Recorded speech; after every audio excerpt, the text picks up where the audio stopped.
بفكر الواحد إنه بس نحن بنمرض، أولادنا بيمرضوا بالسعال وما إلى ذلك، بس حتى المشاهير في عندهم قصة مع سعال الأطفال. إذن قصص أطفال المشاهير تثبت أن سعال الأطفال قد يكون أكثر جدية مما نظن، من نوبات السعال الحادة إلى صعوبة التنفس. واجه هؤلاء الأطفال تحديات صحية جعلت الآباء يشاركون تجاربهم لتحذير الجميع من تجاهل العلامات المبكرة.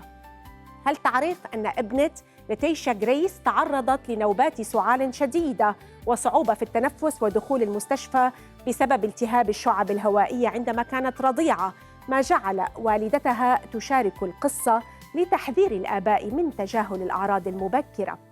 طفلة كليلا تيودورو تم نقلها إلى المستشفى بعد معاناتها من التهاب في الحنجرة والقصبة الهوائية والشعب الهوائية العليا أيضاً، وهو مرض شائع يصاحبه سعال شديد وصوت صفير عند التنفس ويؤثر على مجرى الهواء العلوي. وجود ابن شارلوت ديسون البالغ من العمر عامين تم توصيله بالأكسجين بعد إصابته بعدوى فيروسية تنفسية تسببت في سعال قوي وصعوبة في التنفس.